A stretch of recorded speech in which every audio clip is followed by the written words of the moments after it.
E lá em Garbão faz segundo a sua vontade. Assim, o Filho de Deus e o Filho do Homem, assim é verdade em relação à Escritura, como foi em relação a Jesus Cristo, que o Verbo se fez carne e habitou entre nós. Escritos em diferentes épocas por homens que diferiam largamente na posição social e ocupação em dotes mentais e espirituais, os livros da Bíblia apresentam vasto contraste no estilo, bem como diversidade na natureza dos assuntos explanados. Os vários escritores empregam diferentes formas de expressão. Muitas vezes a mesma verdade é mais incisiva apresentada por um do que o outro, e como diversos escritores apresentam um dado assunto sob vários aspectos e relações, pode parecer ao leitor superficial, descuidado e imbuído de preconceitos haver discrepâncias ou contradições, onde o pesquisador ponderado, referente com a intuição mais clara, discerne a harmonia que já é revelada. Sendo apresentada por meio de indivíduos diferentes, a verdade é revelada nos seus vários aspectos. Um escritor impressiona-se mais fortemente com uma faceta do assunto, apanha os pontos que se harmonizam com a sua experiência ou com a sua capacidade de percepção e apreciação.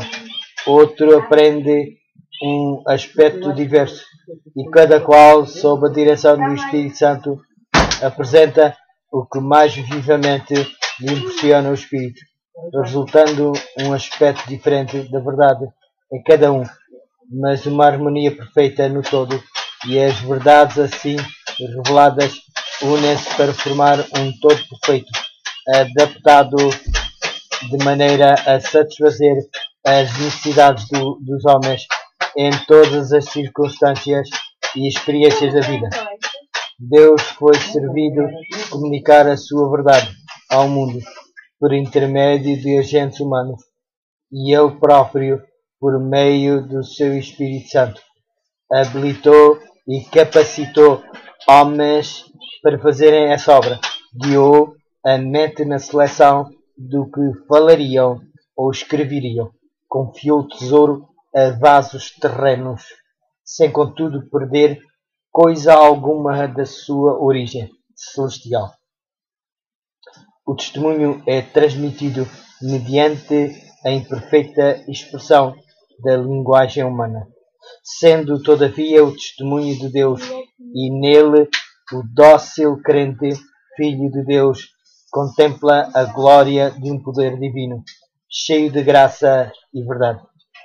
Em sua palavra, Deus conferiu aos homens o conhecimento necessário para a salvação. As Sagradas Escrituras devem ser aceitas como autorizada e infalível revelação da sua vontade. São elas a norma do caráter, o revelador das doutrinas, a pedra de toque da experiência religiosa. Toda a Escritura divinamente inspirada é proveitosa para ensinar, para redarguir, para corrigir, para instruir a justiça, para que todo o homem de Deus seja perfeito e perfeitamente instruído para toda a boa obra. Todavia, o facto de Deus ter revelado a sua vontade aos homens por meio da sua palavra não tornou desnecessária a contínua presença e direção do Espírito Santo.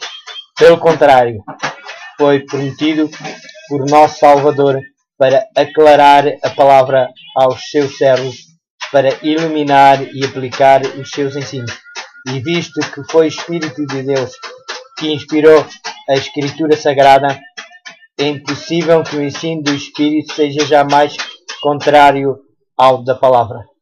O Espírito não foi dado, nem nunca o poderia ser, a fim de sobrepor-se à Escritura, pois esta explicitamente declara ser ela mesma a norma pela qual todo o ensino e experiência devem ser aferidos.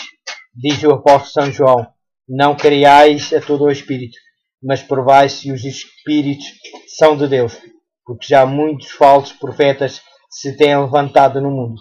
E Isaías declara: há lei e há testemunho. Se eles não falarem segundo esta palavra, não haverá manhã para eles.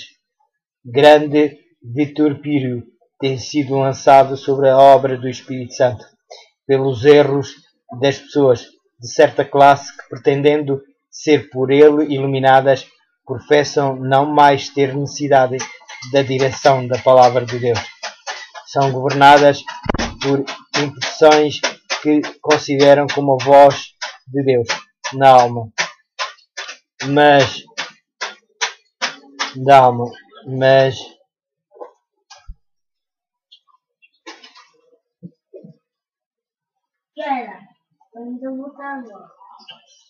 grande virtude tem sido lançado sobre a obra do Espírito Santo pelos erros das pessoas de certa classe que, pretendendo ser por ele iluminadas, professam não mais ter necessidade da direção da palavra de Deus.